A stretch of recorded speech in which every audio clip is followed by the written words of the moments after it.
Good evening. I'm so excited that we're here. I see Bryce. Oh, there's Cheryl. Yay. Hello. How Hey, are you? Burgess, how are you? I'm good. It's so good to see you two. It's Great to so be good with to you. see you guys. I'm so excited about all of this. I feel like I'm sort of new to your world. So if you don't mind for a second, I'm going to tell people who are sitting here and being like, why is she here? I'm just going to give them a little why I'm here and who is she? Because I think people know who you are. And I'm going to, again, do an intro with the both of you as well. But I want to start by saying, I think a long time ago, I heard that old adage that you're only as happy as your most unhappy child. And I truly never really understood it until I had a child who had severe colic. Bryce got the call. He was the first one who got the call back in the day, 15 years ago, by the way. And I think that family wellness has always been something I've been very passionate about. My mother's was diagnosed with MS. I have a father who had a very rare brain disease. And I've naturally been a very curious person. So when you mix a passion with family, with a profession, 25 years or so, I've been interviewing some of the biggest stars in the world, the George Clooney's, the Celine Dion's, the who's. So I'm a naturally curious person, but I'm incredibly passionate about family and very curious. So I've sort of melded these two parts of my world together and been lucky enough to be here with the DNA company. So my job is to sort of ask a lot of questions with the same heart that I'm sure many people in this who are watching. So that's sort of my why. That's sort of who I am. And I'm very grateful to be here and to ask a lot of questions and to help facilitate this conversation. I know many of you know the best in class, Dr. Stephanie Nielsen, a PharmD, a doctor of pharmacy, a special clinician, a national certified nutritionist, specializes in bioidentical hormones, which is so important when we're talking about family health, whether it's your teenage, we're going to get all into that stuff, which I'm so excited, and really specializes also in celiac kids. And next, of course, we have, as I said, the man I've trusted with my wellness and my family's wellness, Bryce Wild, the Chief of Innovation and co-founder of the DNA company and functional medicine clinician. So this is sort of, if you're, again, you're like, what's that? Who's that girl? That's the story of that. But I'm so excited to be here doing this Parenting Healthy Kids webinar. I think as we roll into September, you know, we all think about getting the backpacks and we think about decorating the dorms and we think about doing all those things. But then in the back of our hearts, we're also thinking about, are they going to eat enough? Are they going to sleep enough? Are they stressed? What can I do? Wow, they've been staying up at all hours of the night all summer long. I need to get this train back on the track. And you two are the conductors. And I'm so excited that you're here for everybody. So thank you so much. How important is this conversation this time of year? Well, first of all, thank you, Cheryl, for not only your interest in spreading. I feel, and I think we all feel, I can speak on behalf of everyone at the DNA company, the concept of your health as an investment, never an expense, and sharing that wealth of enthusiasm and knowledge with the masses. So we really appreciate your involvement and enthusiasm. I've got two young kids myself, and I would say the answer to that question, I mean, they're not so young anymore. Let's just say they're 19 and 17, but I still revere them as young. And Yeah. I would say it's all times of year that you have to be on call and on guard. But September, I suppose, is the back to school, and when it's all top of mind for a lot of kids. How about you, Dr. Steph? Well, and I've got mine who are grown, but boy, did we go through some struggles between emotional ups and downs and between physical ups and downs. Yeah. Having kids who were autoimmune, having kids that were diverging, completely diametrically opposite. One was very outgoing, one was very introverted, and it was like, as a new parent at the time, to have all of these health challenges and emotional differences. And it's like, how could they be so different? And you're new and you're like, what do I do with this? And, I wish I had known then what I know now. But when you can share it with someone and say, here's what I went through, here's something that might help you. I think a big part of tonight is medicine keeps emerging, data keeps emerging, and utilizing it to make powerful shifts are so important to share so that everybody can, get healthier. Yeah, absolutely. And I think one of the big parts is trying to find, meeting people where they're at, which is why the poll is so important. Julius, if you could pop up that poll so we can see where people are at. So we looked at what range are you most interested in learning about? So where are your kids? What do we have? 1 to 5, 6 to 10. Seems a lot of people into the age of 11, 15, which again, Dr. Stephanie, will be great when we're talking about hormones. Yeah. And 16 to 19, because that matters a lot. How many But a lot kids, of people have thrown their hands up by then. They're like, I don't know, they're almost out the door. right? Yes. No. And then there's also how many kids are in your care, 1 to 2, 2 to 3. That seems to be the mark. Okay.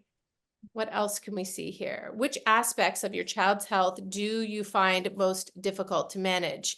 Nutrition. Wow. Okay. So which aspect of your kid's health do you find most difficult? So nutritionally, mentally, emotionally is pretty high. That means right up with nutrition, which I love that. And education is down there. Okay.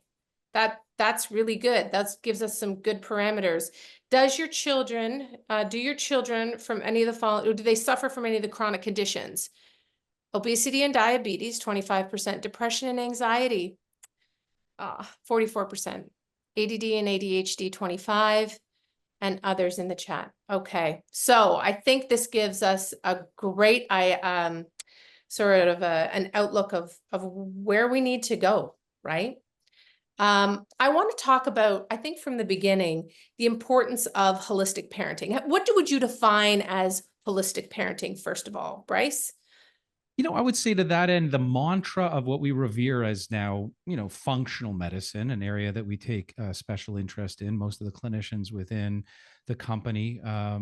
And certainly my practice has been that it's evolved. It used to be called alternative, and then we evolved into complementary alternative, which was a complement to conventional medicine and sciences. And then now it's, typically revered as sort of just a part of or best medicine, the use of, in many cases, pharmaceuticals and or conventional practices, along with an appreciation of the whole person or the whole entity.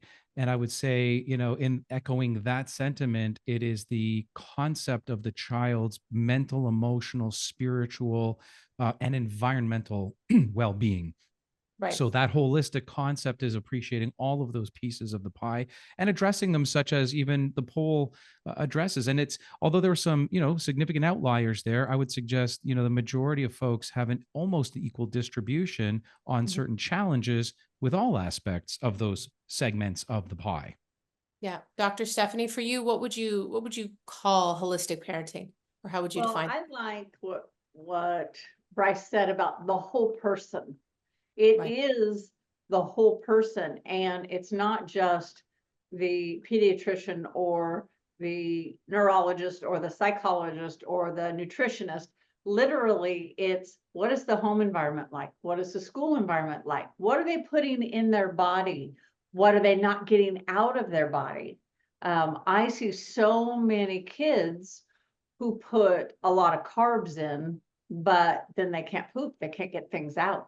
So when we look at holism, we look at natural first. Does it work or not work? What have you tried? And then we can work into what can we add? A lot of times it's what can we take away? So when you've got a whole environment and a whole person and a whole family, then it's not just a single box, because all those cogs work together. So it's holism, it becomes holistic. A lot of the time, it's really hard for parents to really, it's like taking responsibility, or the role, understanding the role of a parent. Sometimes it's hard to say no. Sometimes it's hard to set up healthy habits when we ourselves maybe don't have the healthiest ones. How important is the role of a parent in walking the walk or holding firm on things that need to be done for a family? Boy, they live by example, don't they? That's been my biggest lesson in life, is that if I don't walk the walk or talk the talk, they're the first to call me on it. And I love what Dr. Steph just said there, but it again is exemplified and reflected through the poll.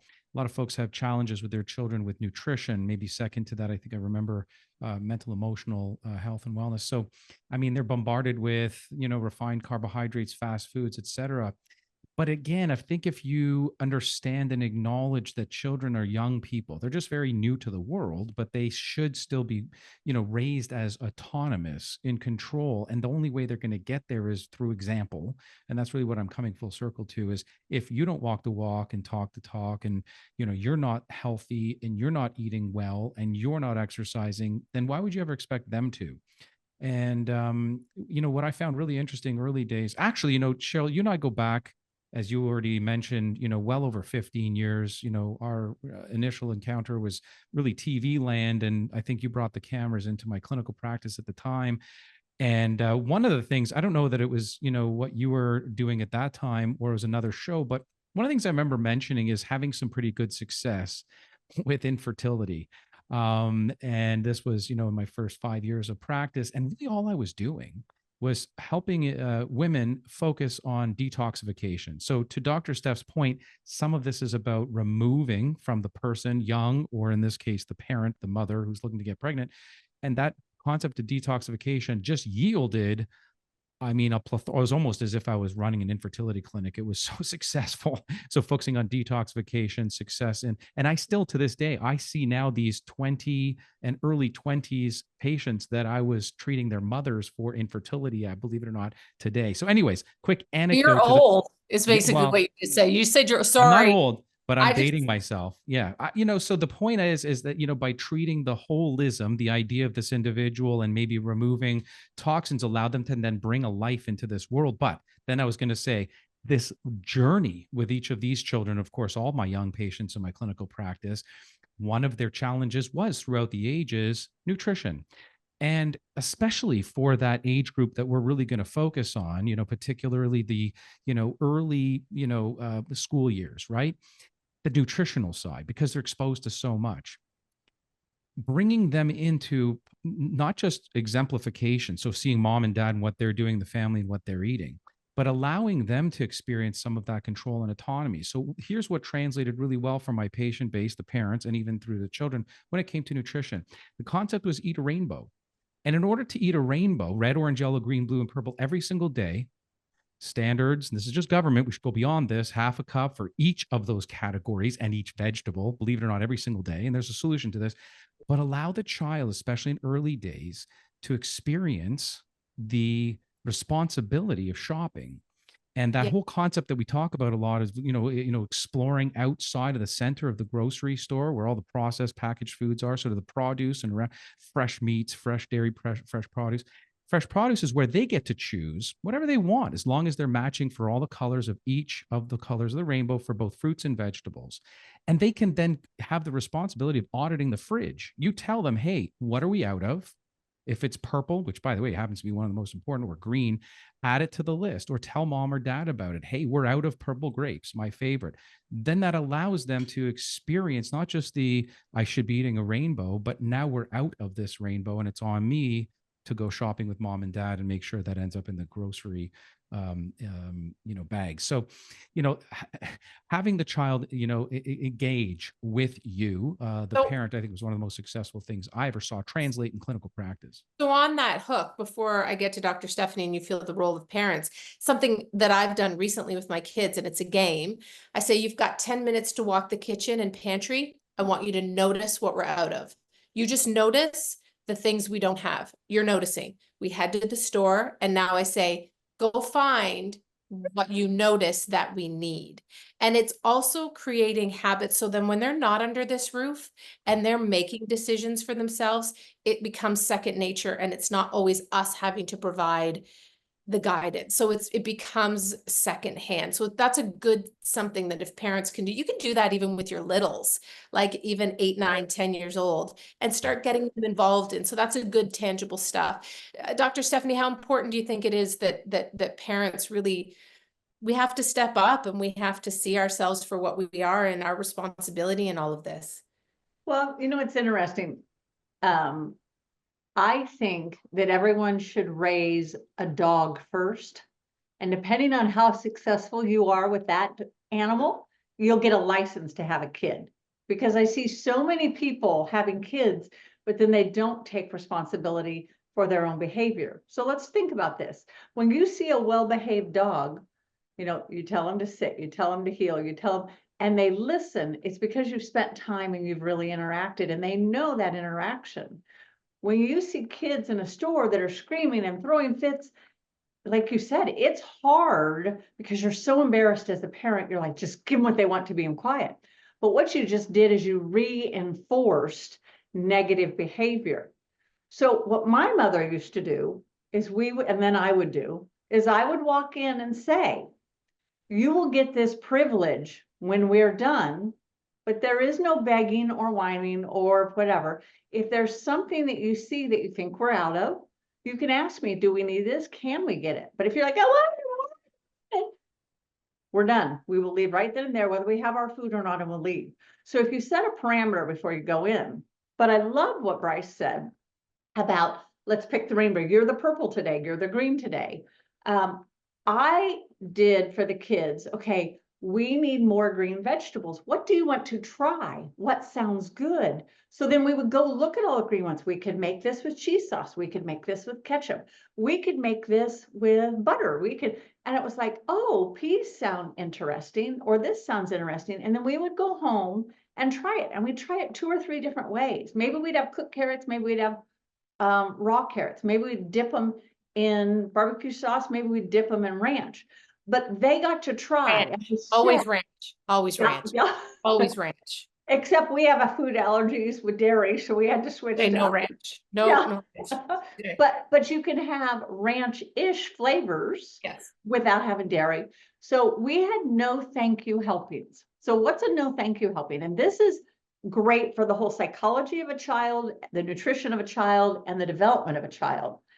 You had to take a teaspoon, put it in your mouth, chew it, swallow it, no yucky face, no puking, no screaming, and it had to go down. If you got it down, you could say, I don't think I really like that one. No, thank you. But if you got another one because you spent so much time on your emotion, your taste buds didn't get to taste it. Now, the thing that this teaches them is, and I have adults in my world today, I don't like pastrami sandwiches. Well, why not? What don't you like about them? I don't know. I've never had one. Well, wait a minute. How do you know if you like them? Do you even know what it is? I have no idea, but I don't like the sound of it.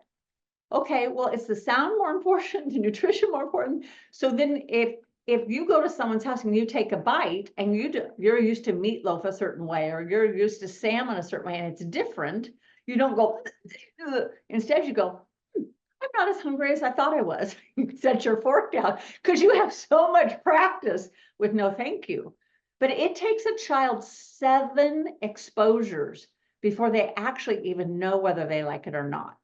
And I will tell you that this whole thing of starting with cereals and starting with sweet fruits wrecks the palate and trains the brain for sugar, rather than starting with a pulverized meat, or starting with a pate, or starting with the tongue responds to fat and sugar.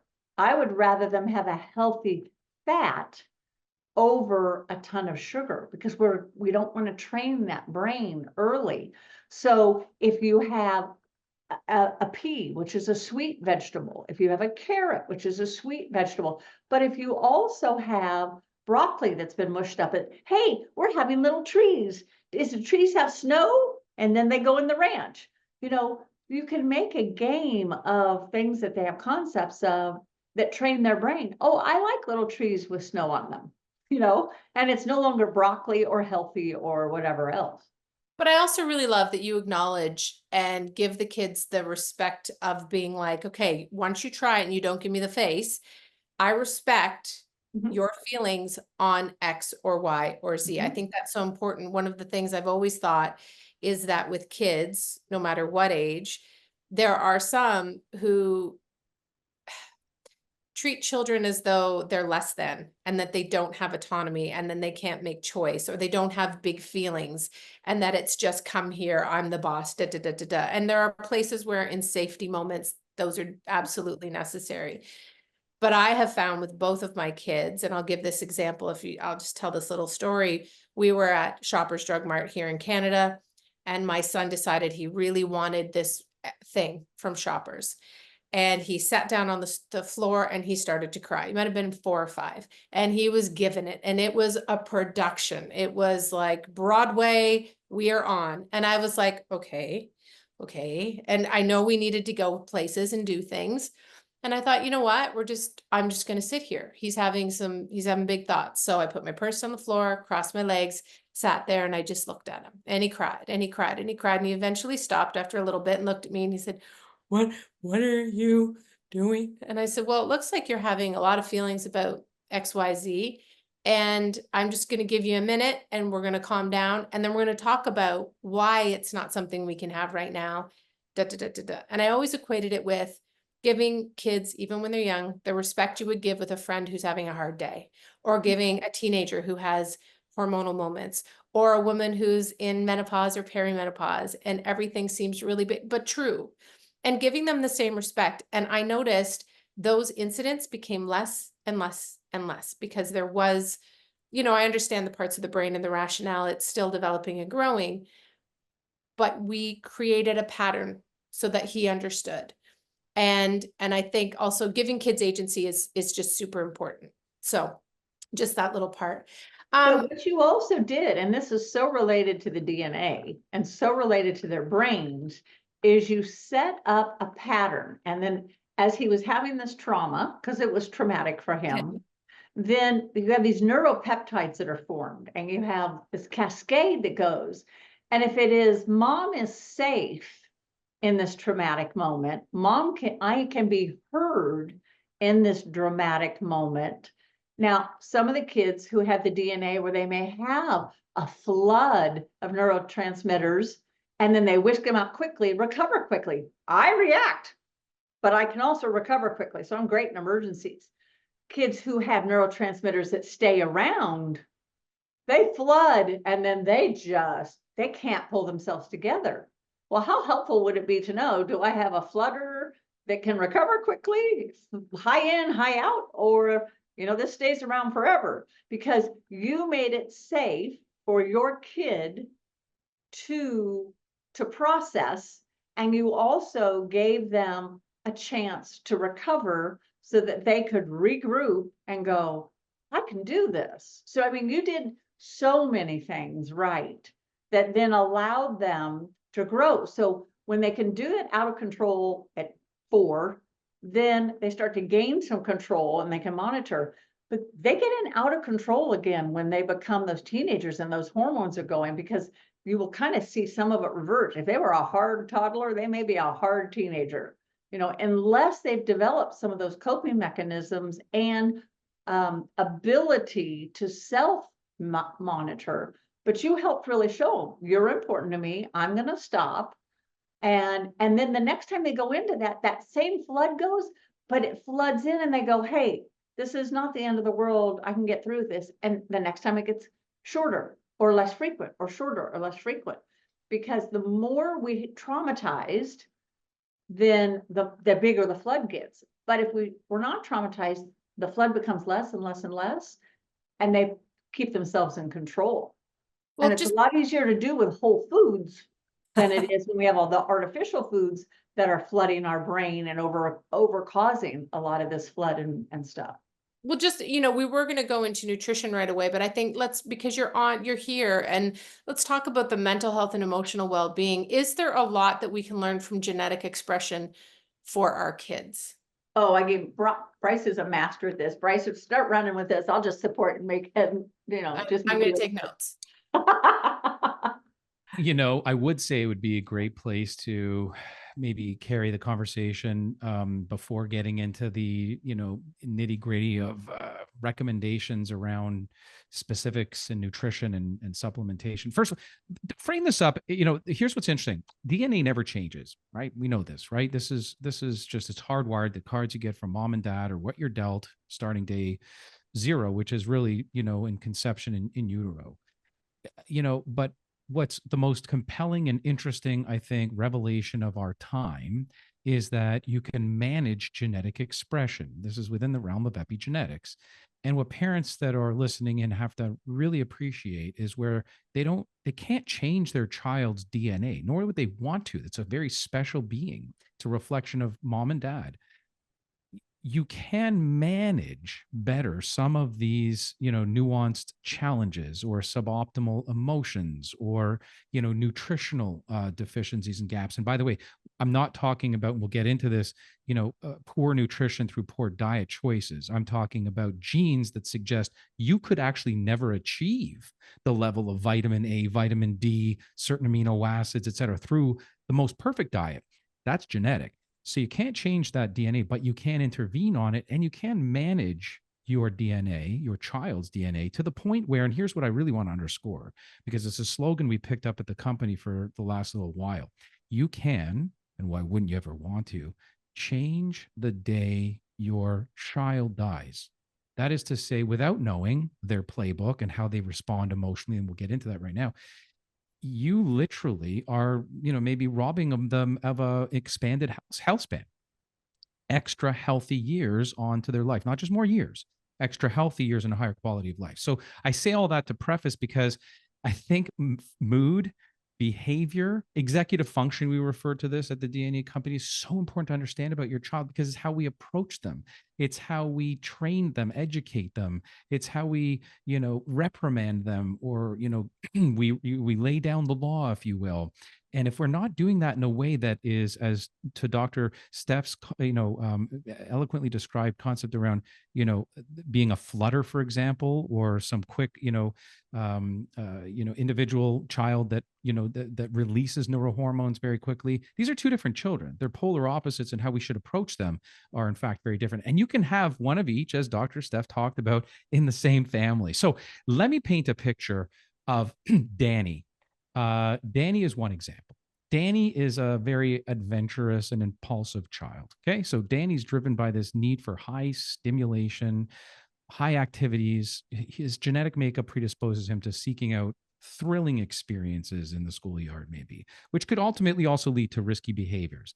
And some of the challenges this might bring is this proneness to impulsivity, maybe even potential substance abuse later on in life. So Danny may actually even struggle with managing risks and controlling emotional volatility, right? So what we want to do with Danny is explore strategies that are holistic in his general energy and predisposition cognitively, because they're genes that control these things, into positive, structured activities, while at the same time teaching him emotional regulation and safety awareness. That's Danny. That's very genetic into his executive function, mood, and behavior. But then you have Anna. Anna's a totally different child. Anna might actually be his sister, but nonetheless, she's a high stress responder. And we have a lot of kids like that now, genetically or not, on the heels of the whole COVID pandemic and not having, enough of the social exposures that they otherwise would have had. But regardless, it starts as a genetic predisposition. So Anna's profile is sort of one of a highly sensitive, emotionally reactive child. And she experiences this heightened stress response, finds it really challenging to recover quickly, to Dr. Steph's presentation earlier, from stressful situations. Some people are just like that genetically. So her challenges, her genetic predisposition, could lead to chronic stress and anxiety, potentially even impacting her physical and mental health over time. And this is changeable, especially when you're more malleable, more neuroplastic early years. We're neuroplastic lifelong. We've learned that now, but it's much easier to mold and manage a child. Changeable though? You just said changeable. Changeable or manageable? I would say manageable. So we're neuroplastic to the point where our brains respond to inputs and neuroplasticity. By the way, there's genes for that too. It's called brain-derived neurotrophic factor, BDNF. This is one single gene. We, of course, study multiple genes that sort of control mood, behavior, and executive function. But this gene, you can be somebody who's less malleable or more malleable, frankly. So the understanding even that one gene is going to help you understand how malleable or neuroplastic your child is, which is great insight. And then lastly, I'll just sort of explain Matthew. Matthew is another example that we might toy with these three individuals. He's the emotional empath, right? He is emotionally so sensitive and deeply empathetic, maybe a tendency towards a little bit melancholic, difficulties in adapting to new learning environments and so forth. So he might struggle with emotional situations and be overwhelmed and have some learning challenges. By the way, that is the BDNF subtype genetically that we call BDNF-AA. It's just an archetype that basically describes less of he's a learner, right? He's less of a, quick to learn. It's a more challenged learning, provocation. So anyways, making it essential to provide him consistent emotional support and a stable routine.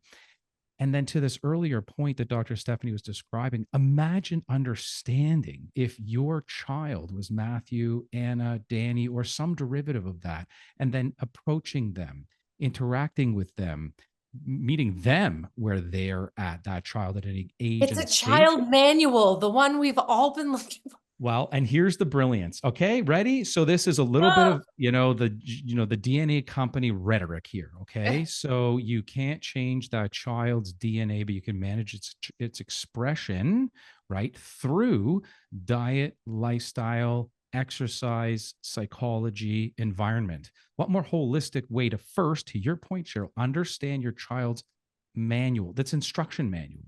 You're going to get to know this child over the years, obviously, as a parent, intimately more than anyone else. But if you had that instruction manual that you could quickly check and go, oh, that's why I'm getting that response from them or that behavior, or frankly, and now we'll talk maybe next a little bit more about how we might intervene with these children, but also why their skin is flaking or why they have irritable bowel syndrome or why they're hyper, neurotic or anxious or can't sleep at night.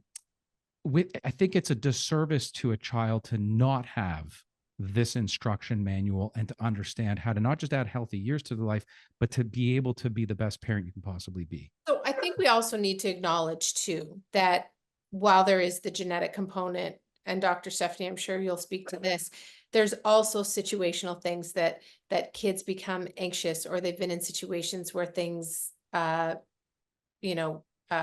lend themselves to this behavior. So we acknowledge if there's anyone here saying like, but wait, my child or our family's been through this trauma or this, we acknowledge those as well. We're not saying it's that whole picture. We're talking about the whole picture, and we'll Absolutely. get to strategies for fostering resilience and positive mental health. How important for you, I mean, as someone who treats families and treats people, Dr. Stephanie, is it important to have this piece when working with kids and working with families? Well, I think it's vitally important to understand, because what you were talking about, those situational traumas, we actually call them ACEs, adverse childhood experiences. The more ACEs you have, the more likely statistically you are to go down the wrong path. However, I have a girlfriend who's written a whole book about resilience, mastering resilience, that out of the 12 ACEs, she had 10. She now has her PhD. She's now teaching people resilience. She's run a childhood agency, because you can either have it make you or you can have it break you.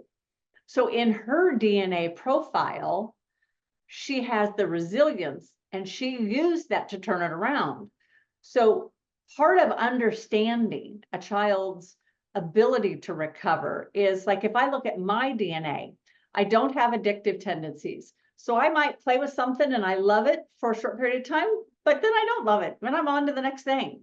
I don't have anxiety, so I can be empathetic and I can really care for you, but it doesn't have to impact me personally, where I go to a basket because you're having a problem. I don't burn out easily, so I can stick with some things for quite a while unless they don't serve me. But I do have a very high tendency, and I don't have ADHD, but I have to multitask. Now, there's plenty of psychologists that say you can't multitask, but I have to have something going in the kitchen. I have to have the laundry going. I have to be running this. And of course, I screamed in right at the last minute because I had an appointment right before this. So I got all this going, and I thrive on that stress response, kind of like the stress that, that Bryce was talking about, because I feel so alive. Now, part of what I have to do that is everything doesn't have to be stressful. Everything doesn't have to be like 5 things at once. part of what I had to learn was to calm down. And part of what my folks said is they gave me quiet time. So quiet time was not punishment, but it was an hour to entertain myself in my room, doing whatever I wanted to do, kind of like they do in Montessori. I could spend 5 minutes or I could spend 20 minutes on a project. I could play with my dolls, I could color, but I had to find ways to self-soothe and to relax without outside stimulation. That was a very good, my mom did it. She was a teacher and she was a special ed teacher, so she had some special skills. She did it as a savior for herself because she's like, I needed an hour to myself. Yeah. But she approached it in a way that said, this is an hour of you time. I will set the timer. So it wasn't, it's my hour up, it's my hour up, it's my hour up. We set timers. We had timers outside our room until our bell went off, and we had different bells. So I knew when my brother's went off. He knew when mine went off. We had different bells. When my bell went off, I could come out and ask to do something else. Sometimes I fell asleep. Sometimes I played. Sometimes I wouldn't come out, and mom would say, your hour's up. And I'd say, no, but I'm busy. Those Right. were very good skills, to learn. And one of the neat things about the DNA company is a lot of DNA tests will tell you you can't eat B vitamins, or you need different types of B vitamins. You can detox or you can't detox. But how many of them say your kid leans toward, here are the foods, the environment, and the ways to set them up for success? Because I look at DNA and our gene expression like a water heater. So Cheryl, if you have 4 people in your house, it's set on maybe 3, if it's 3 to 5. But if you have your folks coming, if you have, some family coming, you have a friend coming, you might crank it up to 4 because there's going to be more showers and more demand. Yeah. But if you're leaving for 2 weeks on vacation, you might turn it down to 1. You don't need all that because you're not utilizing it. We can take our genes once we know it, and we can do the environment through food, supplementation, and other external things. And we can either turn that gene expression up or we can help turn it down. I just had a family this week that they have gut issues. They have gluten problems, they have dairy problems, and they've got 5 teenagers. Oh my gosh. But yeah, exactly.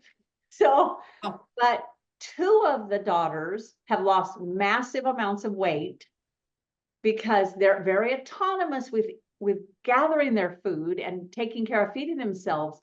But I said, let's take a 4-day journal. And what we found Takis, which I didn't even know what they were, but it's a very spicy chip.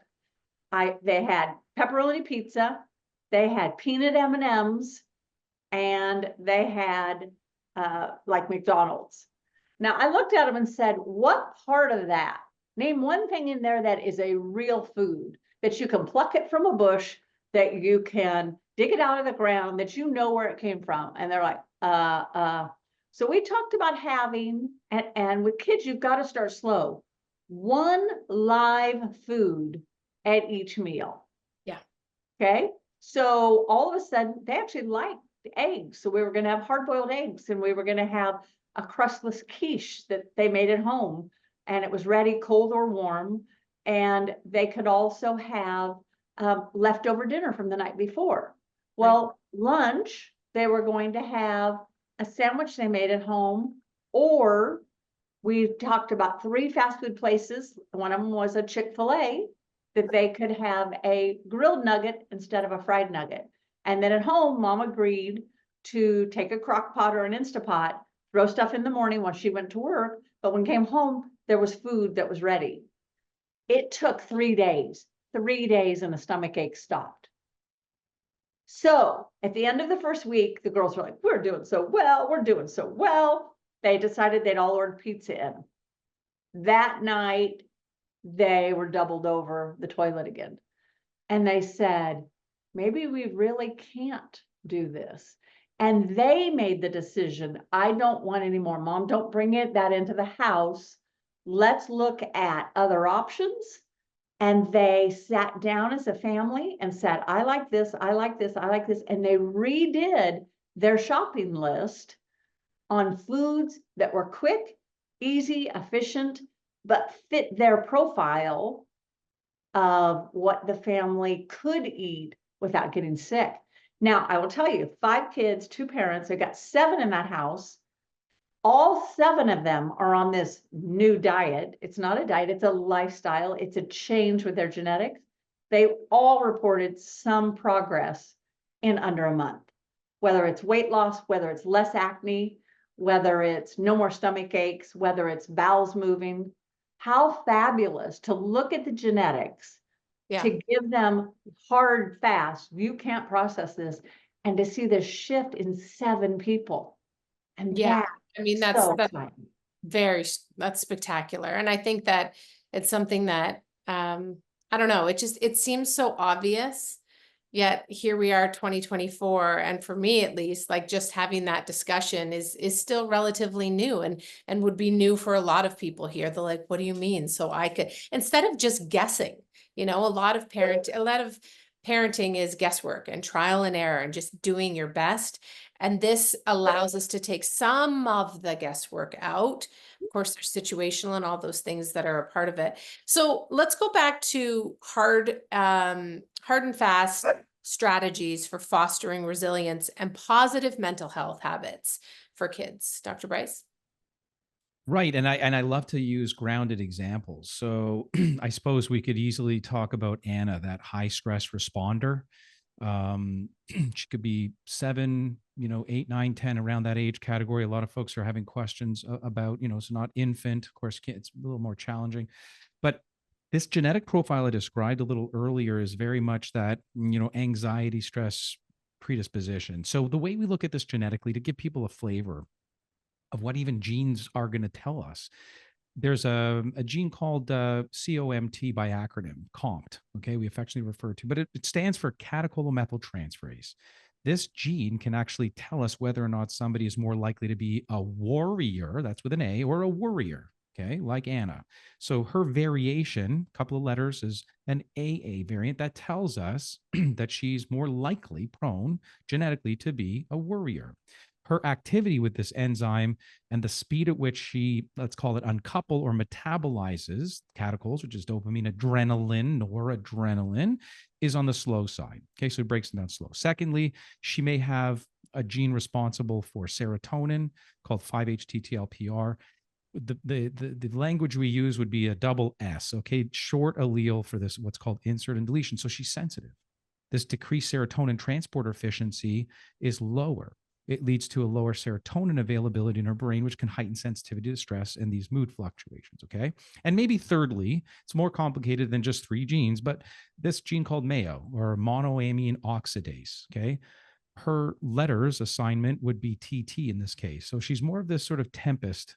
She's got this fast activity, which leads to quicker breakdown of these neurotransmitters like serotonin and dopamine in this instance, which can maybe exacerbate this emotional reactivity, maybe make her a little more impulsive. Okay, so behavioral tendencies, high sensitivity to stress, anxiety, a little more emotional reactivity, difficult to recover from stress. This is her executive function, mood, and behavior. So as I mentioned, the potential challenges around chronic stress, anxiety, some emotional and social struggles, risk of accelerated, tendencies towards, this aptitude to seek out help, so introverts type of thing. So stress management techniques can lend themselves to her in so many ways.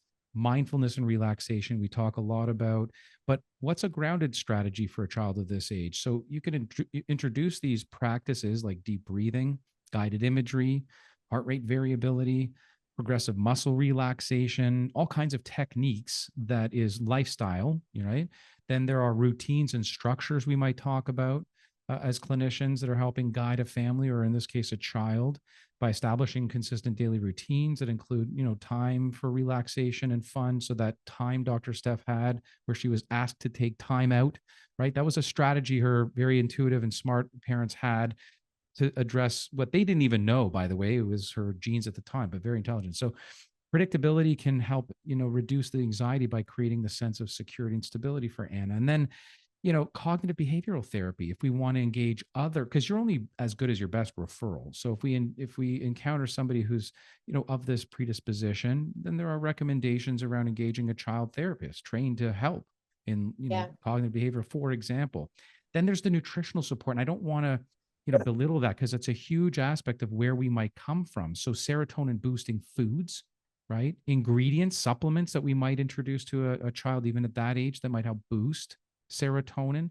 Physical activity. We can't imagine the incredible benefit, but select strategic, because even your genes will tell you how should Anna actually exercise. Believe it or not, there are strategies around introducing that type of activity early days so that they continue on lifelong, but the type of exercise that you encourage them to engage in. So, the list is very long, but I can tell you, genetically informed environment, genetically informed, for example, we might ask this individual to use a certain type of light, SAD light exposure, right, to help regulate their day-night cycles, because she's got that serotonin gene issue. So much, and then there are nutrients that we might also find, like this individual might be low just genetically in vitamin B as in Bob, and D like dog. So we find these discrepancies through methylation and vitamin D carrying and storage capacity. We would address those by giving this individual child nutrient level or therapeutic doses, rather, that go beyond just nutrient levels or gaps in their diet. Okay, or even for that matter, exposures from the sun that they couldn't otherwise achieve, just given the fact that they are genetically predisposed, or that's their genetic aptitude to not be able to circulate Bs in a certain fashion that, of course, regulate mood and behavior and anxiety, or vitamin D. So Before I'll doing stop some there. of that, would they go and, before supplementing with any kind of supplements, you would go and talk to your family doctor, or if you are entered into a program with the company, then you would obviously do blood tests and things like that. Like is that something you would advise parents to do? Absolutely. Dr. Steph, do you want to open up that can of worms? Well, the thing is, I'm big on vitamin D. However, your diet really impacts vitamin D, and not everybody can process vitamin D. We don't want people to get toxic. So it's very critical to work hand in hand with your practitioner. You know what? I'll tell my story. I love a good story. We love a good story. We talk about, some strategies for fostering resilience and positive mental health in kids. And I have a 14-year-old and I have an 11-year-old. And some of the things that I've found that have certainly helped within our family is we talk about really good digital habits. And we've talked about this before, Bryce, and the importance of it. And I think that there's more and more studies out there that are showing how incredibly important it is to have a real handle on our kids' digital habits, and also us as adults monitoring our own. Again, kids do as we do, they don't do as we say. So some of the things that we've certainly found really, really helpful is being very mindful of the amount of sleep and the quality of sleep that everyone's getting. So I talk to the kids, I say, like there are things that there are non-negotiables for our family. Right. And one of the big non-negotiables for our family is sleep. We prioritize sleep, because when you are not well slept, you can't make good decisions. Things that are small suddenly seem big. It's Yep. very hard to eat nutritionally. I But love that you're saying non-negotiable, because I'm yeah, remiss for not chiming in earlier. Sorry to interject, because you'll no, go continue. ahead. I just want to say, in order to develop resilience, you have to have a formidable foundation. In order to have that formidable foundation, there is this list of nice to have and need to have. Those are the non-negotiables, the nice to have, negotiable, right? And Yeah. that's the pure filtered water, eat a rainbow, learn to shop and cook early on, organic food for most things, concepts of supplementation beyond vitamins, so far. These are the need to have, fill dietary gap, sleep hygiene. But like, it's not your choice what time you want to go to bed, child. I'm the parent. I know what you need. And by the way, DNA will inform it even further. Are you a 9-hour sleeper or maybe a 7-hour sleeper? So That's yes, it. And I think too, different times for different ages is really important. And I know for so many parents, it's like, yeah, but my little one wants to stay up because they don't think it's fair. You know, there's a lot of things in life that aren't fair. And we as parents actually have to set the boundaries, because once the boundary is set, they can roll within it and they find much more freedom actually than they would if they were allowed to stay up later. So again, friendship controversies and clashes are not as big because they're well slept and able to make really good decisions. Again, everything has moments, like if you're on a vacation or if you're weekends, those things are movable. The other thing that I implemented when the kids were really little, and again, it's about habits, right? You're not having any kind of dessert if the vegetables haven't been eaten. It's just, they just know it's not a thing. So we've grown up that way. Again, there's moments where things were bendable, but those were ground rules that we had. And it's never too late if parents are like, yeah, but I didn't lay down those rules, or I didn't have, it's never too late to start. Take out the word rules.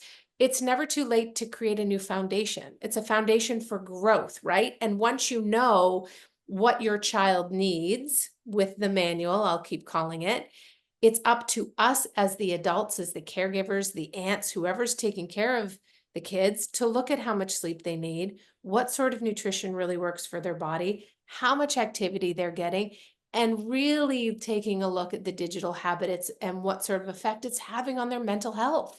Like, right. it just matters. Yeah, and the manual, as you describe it, or the playbook, however you want to look at it, that everyone owns through their genetics, their, your children and yourselves, you know, as you're describing so perfectly.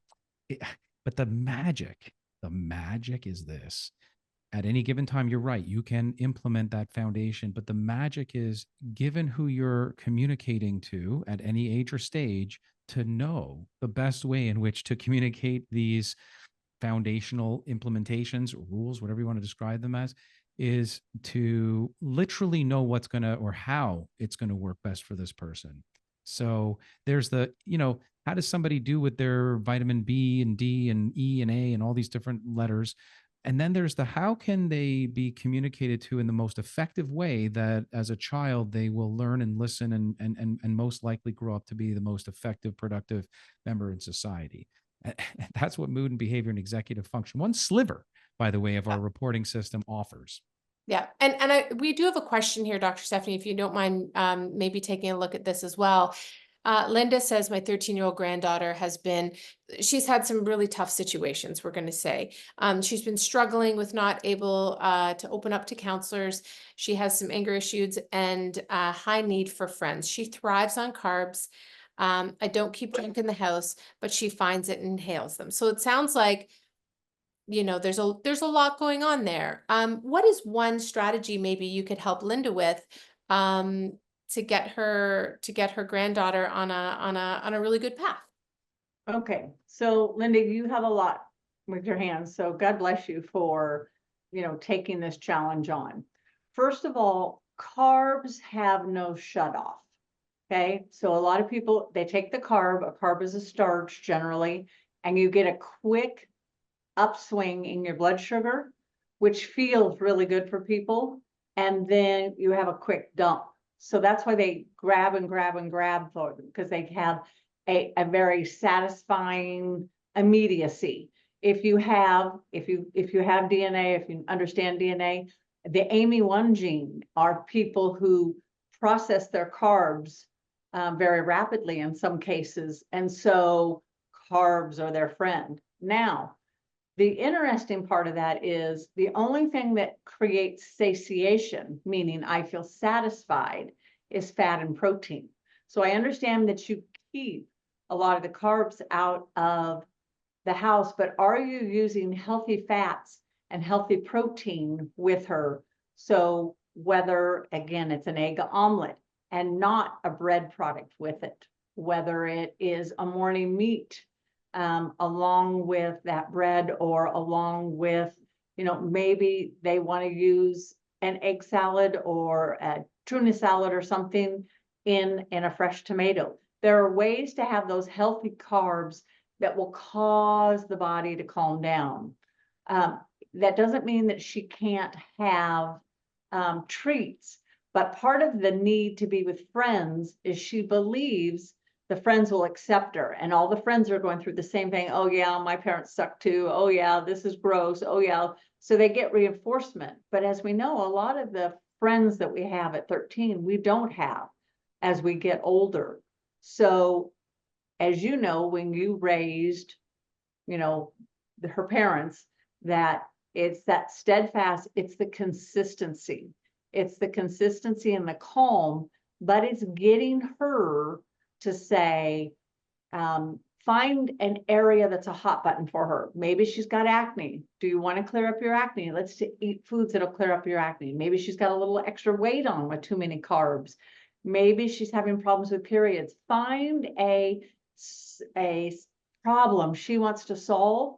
Let's help her solve that with a shift in her diet, because then it's about her. Right now, everything in a teenager, it's all about them. So it's like, how can we shift the diet so that we can help empower her to make choices to feel better about herself? And then when she feels better about herself, then she will be better in her whole environment.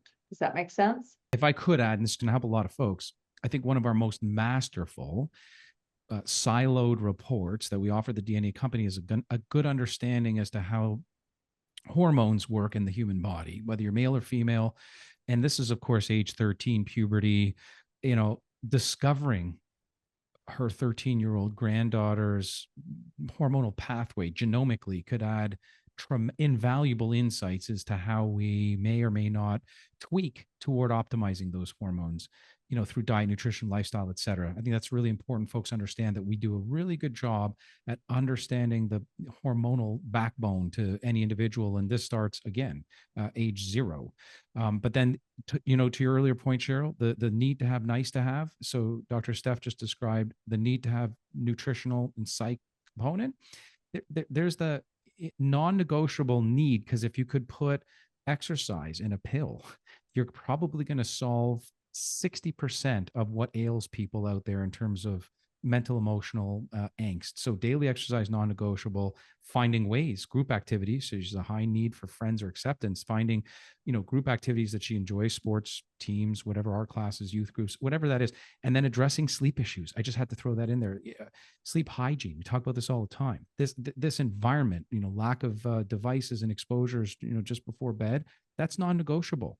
And try to limit naps if she's sleeping during the day because of her, lack of sleep at night. And then lastly, at this age, I've noticed, especially when my own daughter was there, providing emotional support that doesn't always have to be verbal, like non-verbal expression. She might not be ready to talk about her feelings. Encourage other forms of expression. So journaling, drawing, maybe even listening to music. And these can be all outlets, but that mindfulness component, engaging them in this heart rate variability, all kinds of free apps online, optimizing heart rate variability, 10 minutes doing that through breath work translates into 4 hours of parasympathetic state, you in a non-anxious, non-depressed state. So anyways, those are my 2 cents.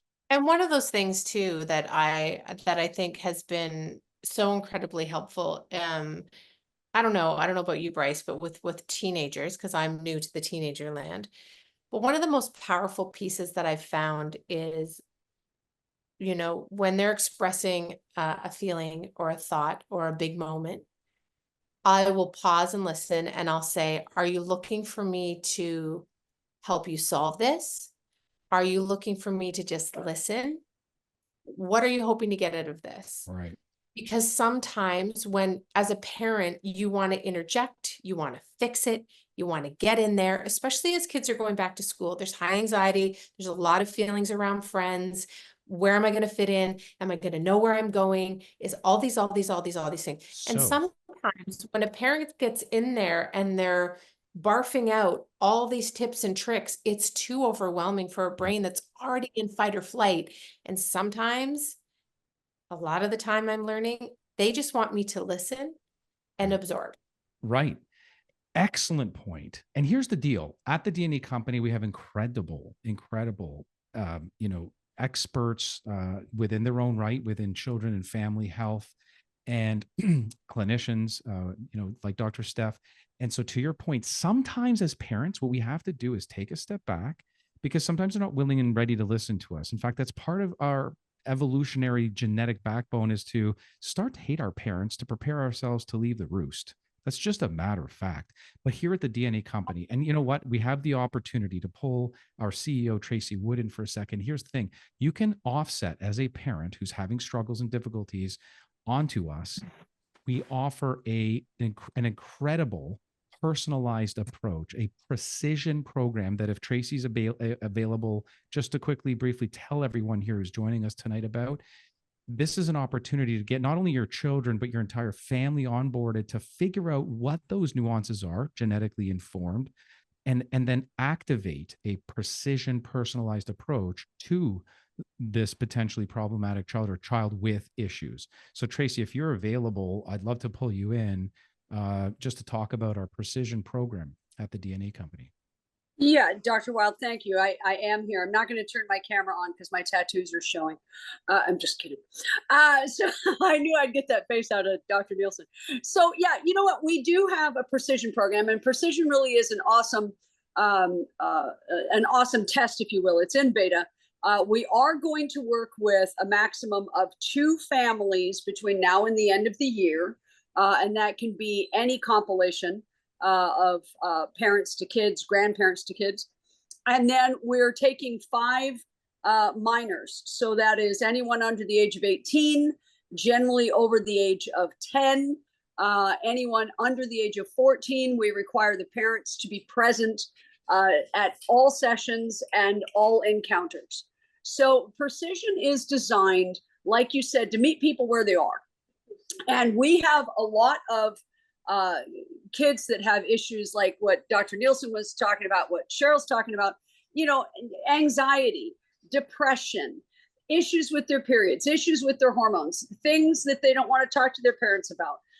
And sometimes we can come in and take a look at the entire family and the dynamic and what's going on with the kids. And if the kids have chronic conditions or any type of ADHD, we can look at how to approach that. Of course, first genetically, we do some gut microbiome testing because, as you guys know, your gut microbiome is a direct link to your brain, and that can cause all sorts of challenges, mood and behavior, executive function, and so on. So we are taking, like I said, we're taking 2 more families between now and the end of the year, 5 minors total. And, hopefully if somebody has a kid with some special needs, that we can, support and whatnot, hopefully they'll apply to the precision program. So to apply to the program, very simple. You send an email to ceo@thednacompany.com. You are invited based on your information. You're invited into an interview process with 3 clinical practitioners. We go through, we ask a lot of questions. We do an entire medical intake for you or for the children. And then we build it from there to see if it's a good fit. And if it is, we invite you to come into the program. There'll be a lot of data tracking on this. There'll be a lot of analytics tracking on this. And of course, efficacy and outcome tracking. So that's pretty much the program, Bryce. That's amazing. Yeah, and of course, and also to remind everybody, our own CEO is clinically qualified herself. She treats children, qualified to addicts, etc. So our whole team is, trained and qualified that way at the C-suite level. But thank you very much for sharing that. I think it's very important for people to know. Sometimes it's not us as parents that we end up, and that's why I said full circle at the very top of this conversation. Sometimes it's not up to us. Sometimes we have to engage with a cognitive behavioral therapist or a team like we have at the DNA company to help us along with our challenges health-wise as a family. Add healthy years to your life. And again, your health is an investment. Your health of the family is an investment. It's never, ever an expense. Or if it is an expense, it's the expense you want to spend on as an investment into your own. Right. So I digress. We're going into September and parents are thinking, okay, what are the top tier things the crucial pieces that I need to do to get my kids on track? This is now a great time. We're still in summer. We're still having fun. What are the top 5 things or the top things that you think parents need to start working on? And what are tangible tips that we can make the change for today? So Dr. one of the things that I think every parent knows about their kid is where their weakness is. They have a weak stomach. They don't sleep well. They have trouble meeting new friends. Let's start having you look at ways to support. You know, if they don't sleep well, like Bryce talked about, let's do a cleanup of that healthy hygiene. If you don't know about sleep hygiene, let's look at that. Let's look at not having sugar late. Let's look at not having huge fluctuations in bedtimes. You know, young bodies need lots of sleep, and teenagers need lots of sleep. So encourage them. What are their goals? Positive reinforcement.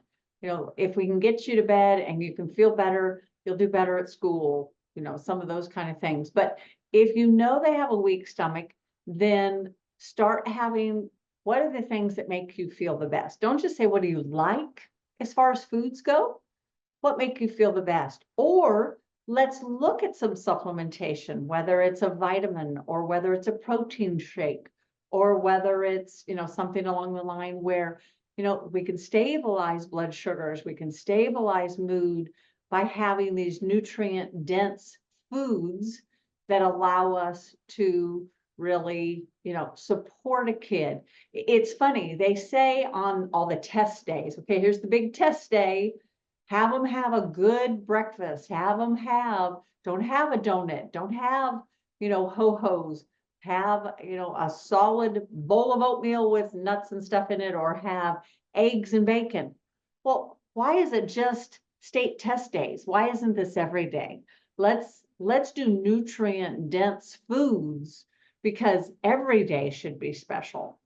And we want them to have blunted stress response, because we live in a stressful world. I mean, oh my goodness, I just had somebody who was pounding and pounding and pounding on my door. Now I live out in the country, and so it's very rare that I have anybody at my door, but my stress response of being accountable here and going, there's nobody.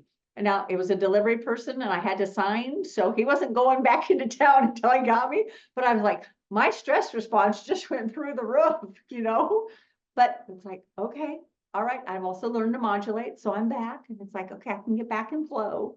You know, you've got to have those things as a kid, go through those experiences, have a safe environment, pull out of it, you know, and go, oh, I got this, I can handle this. So it's starting those things now. Okay, so when you talk about the morning, let's just talk about this. All right. Is it protein first? Is it a complex carbohydrate first? Should we get our fruits in first for kids? What's a great breakfast to set them up really to have a successful day when we talk about nutrition? A lot of school lunches are not that healthy. So I would rather have a protein rich. One of my favorite things is a crustless quiche. So I literally take 18 eggs, and then you can put, it's very adaptable. You know, you oil, and I use butter. I melt butter in a 9x13, 18 eggs, and then whether I want ham and cheese, or whether I want bacon and zucchini, or whether I want, you know, some other type of mushrooms and something, it all goes in there, it all gets baked. And you can add a little bit of milk or almond milk, or you can add cottage cheese or some other things depending on your family. But that can be cut, once it's cooled, it can be eaten warm, it can be cut cold, it can be packed in a lunch as a snack, it can be eaten for breakfast, it can be eaten as after school snack. I really like versatility. Even tortillas, if you want to put ham and cheese and roll up a tortilla and they're eating in the car on the way to school.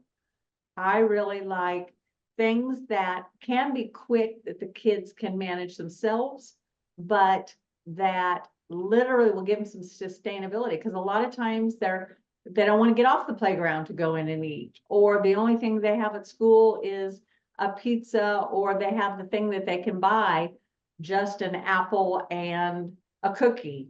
You know, that's a lot of sugar until they crash in the afternoon and get home, and then they're ravenous. So I like to start the day with protein. Bryce, what about you?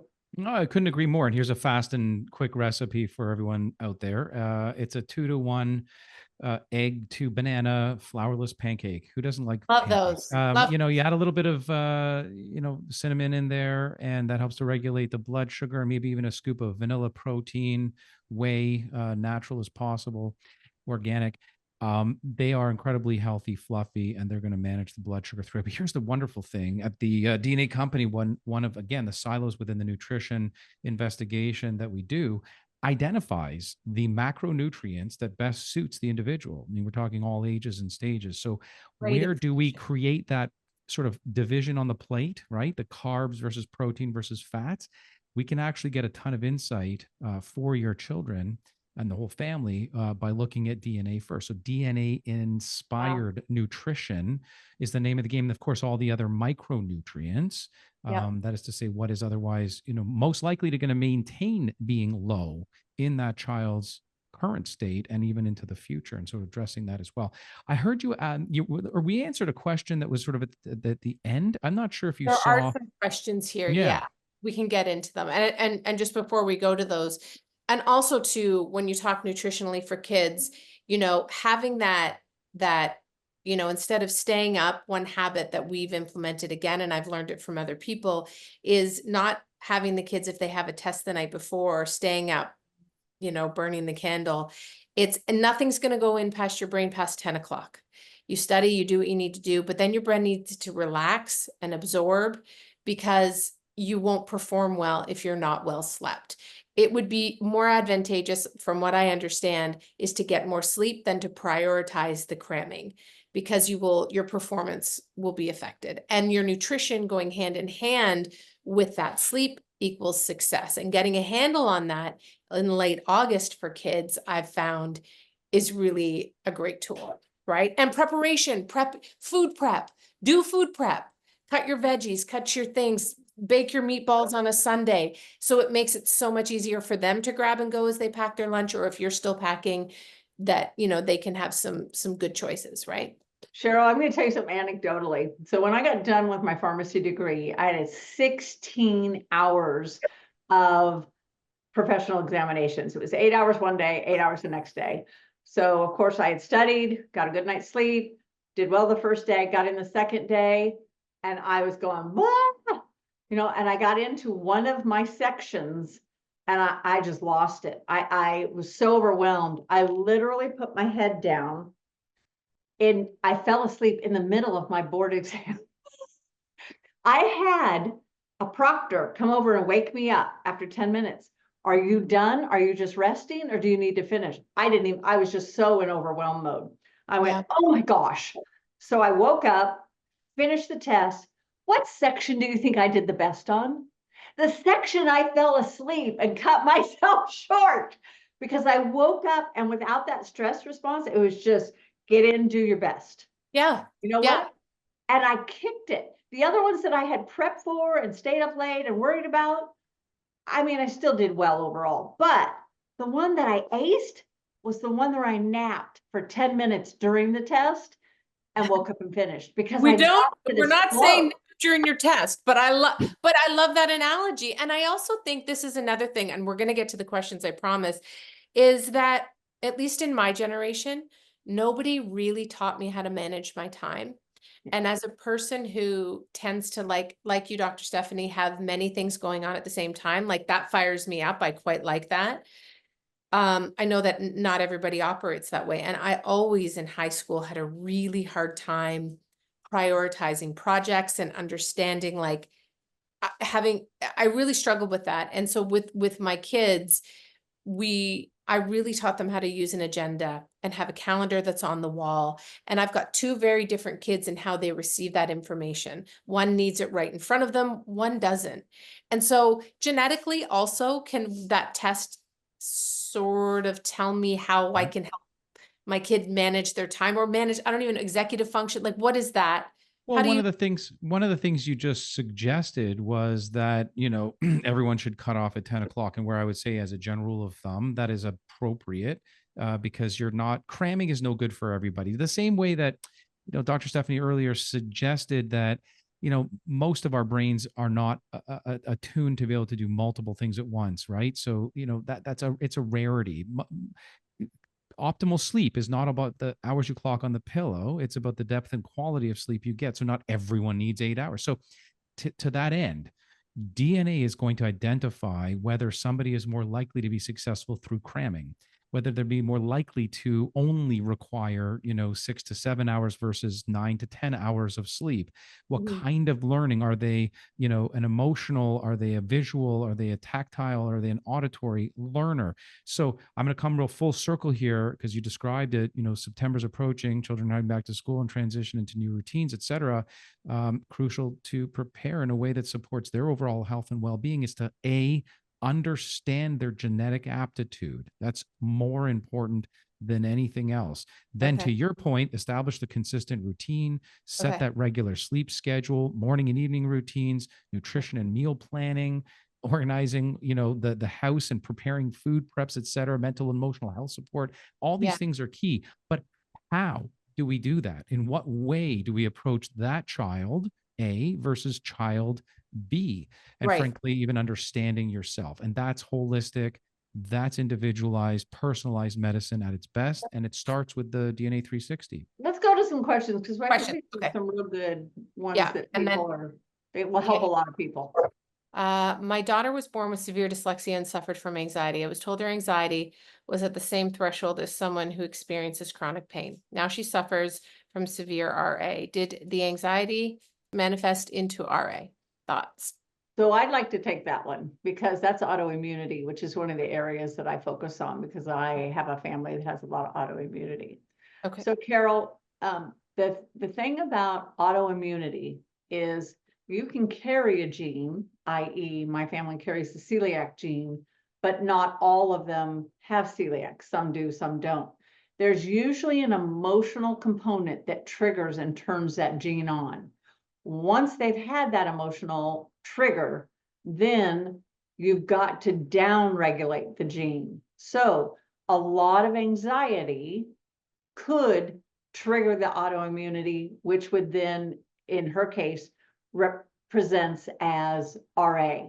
Now, addressing the RA is going to be really important to look at, and you'll need to either work with a functional medicine doctor or like a functional genomic practitioner that can talk about her detox pathways, her inflammatory pathways, foods, supplements, and lifestyles to turn that inflammation down.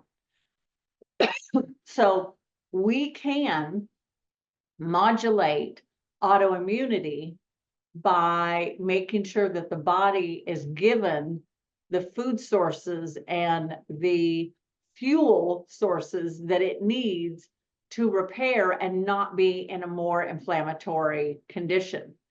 What we have also found is with the gut-brain protection, as Tracy had even talked about with like the gut 360 that we're doing with some of the kids, is the lack of minerals and having a dysfunctioning gut will lead to a dysfunctioning brain. So if you haven't worked with a functional medical practitioner yet, if you haven't had her DNA done, there is a ton that can be done to, again, I look at it a hot water heater. She's turned way up to 5 and she's having a lot of symptoms. Let's get her turned down to a 3 or a 4 so that she can pull back. I actually have had patients that had full-on rheumatoid arthritis and as little as 3 or 4 weeks modifying their diet and decreasing their body inflammation with certain foods or supplementation go, I was at a 6 or 7 for pain, I'm at a 2 now. And then they can start seeing a long-term lifestyle, which actually leads into Richard's question. If you want to go in and talk about Richard's questions in kids and diets. Absolutely. So Richard asks, what are your opinions on parents involving kids? And this is a sensitive topic, involving kids in extreme diets or trends. We don't love diets, the word diet, but carnivore, keto, vegan. Talk about that. Hey, Dr. Bruce, you want to do that? So early days, I think, especially formative days, extreme, first of all, diet suggests elimination of certain things, which we need to be careful about when we're growing. So carnivore, keto, vegan, these are subjects of, huge debate, especially the carnivore one's quite new, but particularly amongst pediatricians. If you've got a food sensitivity, which we can help you identify at the DNA company, or an allergy through genetic assessment. So that is to say, we look at some genes called HLA or human leukocyte antibody genes and others that suggest maybe you should be avoiding gluten, or genes that look at dairy and you're intolerant. So that's irrefutable, unquestionable that if those genes come up positive, we need to avoid these general foods. And by the way, you're never going to get deficient. There's always, alternatives to what we might identify as non-optimal for an individual and a child. But this concept of nutritional, adequacy, I guess I'd call it, or balanced nutrition, that we don't suggest ever eliminating a macronutrient in a child, but maybe understanding their genes to have further insights as to what the proportion of those macros might look like. And even more importantly, what we might not want to avoid because specifically their genes dictate they might become quickly deficient in. So, there's growth and development risks if we start to put kids on, selective diets or elimination of any food group. I don't recommend that for a child on any level, so, but understanding their DNA, appropriating a diet, and even a micronutrient supplement protocol that, efficiently and very specifically addresses their nutritional gaps. That's the way to go for the most, the best outcomes. So Okay. coming from an autoimmune family, I'm going to tell you that I don't love the idea of a specific, like, you kid are going on XYZ diet. Okay. But I do see, as Bryce was talking about, leaning more towards certain things. We have massive obesity in North America. I mean, the adult population is approaching 70%, and that leads to early metabolic disorders. And there are a ton of obese children that are being diagnosed with metabolic dysfunction. That alone says more protein, fewer carbs, or more selective carbs, complex carbs, not simple carbs. Now, we can talk about that, and probably our audience can talk about that, but not everybody understands. So I have less of a problem with somebody leaning more toward, we basically did paleo with all my kids growing up because it was a protein and veggies. And certain veggies worked and certain proteins worked for certain kids and family members and whatever. But we had a very tight or limited whole food diet that then I had one child that went into extreme vegetarianism. Her anxiety went up. She then was able to pull back and go, well, maybe I will add a little fish and I become more of a pescatarian or a little. I had one child that was extremely athletic and went much more toward the carnivore keto end, especially when he was in athletics, performed fabulously, so it's not a one and done. It'll be an evolution based on their personality, based on how they respond. So lock them into something, no, but if you can't go wrong with doing whole, real, healthy foods, and then tweak based on either their genetic needs or their clinical manifestation of too much weight or acne or, autoimmune or whatever, and then you can tweak within that. Okay. I have still a million questions because that's who I am. But I do, before we have to go, because I know we do have to go, I cannot not talk about hormones. So we have parents who have teens that are heading into a can be stressful time.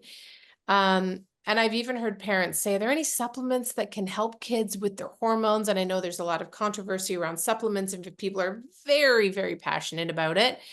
My thought and my question is what are the best ways to help our teens manage their hormones, going into this ride, to have a successful home life, friendships, and school? Well, if I may, I'll just quickly grab that one. This is one of the most impactful clinical experiences of my professional career is when I early days started implementing the genomic assessment with virtually everyone that I would onboard in my clinical practice.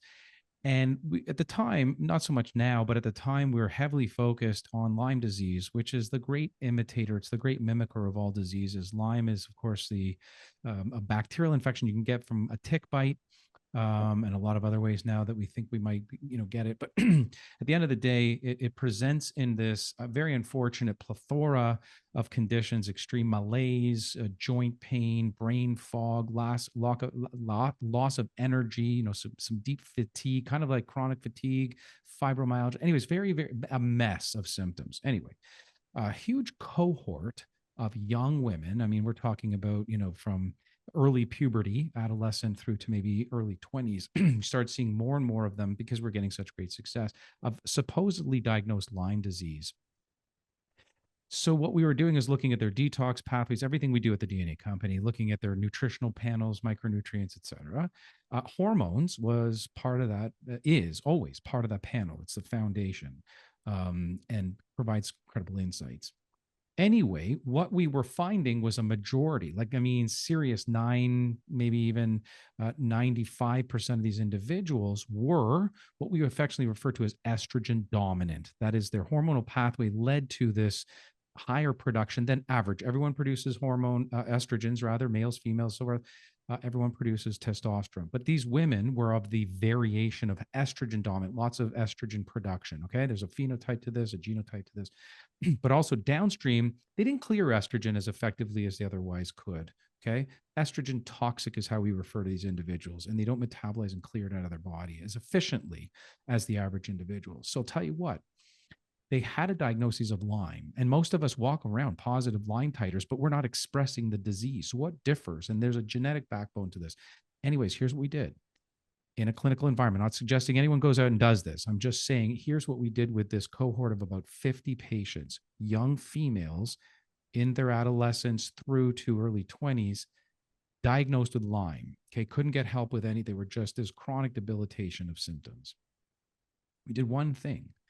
We took them off birth control pills, because birth control in these individuals was adding such fuel to the fire. Too much estrogen in an individual can actually cause or accentuate inflammation. This is oversimplified, but nonetheless, it was, for these people, fuel to the fire. We took them off estrogen birth control pill, and their Lyme disease went away. I mean, so follow me here. Hormones are so important, understanding that individual's genetic predisposition to the way they express that particular pathway, that sometimes it ends up that, you can be doing the wrong thing for the right reason, but adjusting it to fit that individual's, basic instruction manual, as we've been talking throughout. So in that case, that's an extreme example, but really, to answer your question, to really understand individuals and their hormones. And then for children, the importance of vitamin D. I mean, that plays a huge critical role in overall health, including supporting the immune system, bone health, but also in hormone regulation. And there are genes that dictate that. The importance of omega-3 fatty acids, whereas a nation, North American-wide, deficient in omega-3 essential fatty acids. So hard to get from fish because, again, you can't satisfy the therapeutic advantage you'd get from the supplement, and the fish, the waterways are polluted with mercury, dioxins, and furans, and all kinds of other pollutants that are actually no good for us. So you got to kind of supplement. And then we look at magnesium. It's involved in so many bodily I'm going to functions. jump in with a couple quick, Yeah. grandma's old cod liver oil, great source of some omegas with vitamin D. Yellow butter. Use butter instead of a seed oil. Don't use soy oil. You don't use corn oil. Use butter, or cook in that bacon fat. I know that this sounds like completely opposite of traditional Western medicine, but if Western medicine diets, if the ADA works so well, we'd have less disease. We have more than ever. So with chickens are pumped with hormones to get big, fat, and juicy real quickly. Hormone-free chicken. That's why girls have gone from 16 years old starting their period to 11 years old. Get hormone-free chickens. Get hormone-free eggs. Get milk, if you're going to have milk that's RSBT free, recombinant bovine hormone. They literally, a cow should make a gallon of milk. Where they give them this hormone, they make 4 gallons of milk. It's all about this mass production. Wow. Get raw milk if you can get raw milk. If you can't get raw milk, it should say RSBT free. So if you're gonna, whatever a animal eats, that's what you're gonna get. Whatever a plant gets sprayed, that's what you're gonna eat. Now, do I think everything has to be organic? No. But Environmental Work Group has the 15 worst, the dirty dozen, and they've got the 15 best. Try to stick within those that, you know, Especially are during that less time. pesticide issues. Yeah. So, and for boys should not, just like Bryce was just talking about, boys should not have extra estrogen. All this soy milk, all these edamame, all these soy lattes. In fact, as they grow up and they have those plumper bods, not the lean androgen bods, or they have boobs, it's because they have such an overproduction of estrogen that actually men at the age of 50 have more estrogen than women at the age of 50. That's why my mom and grandmother and my aunts and uncles, my aunts all said, oh, my husband mellowed with time. It's because his estrogen went up when her testosterone went up.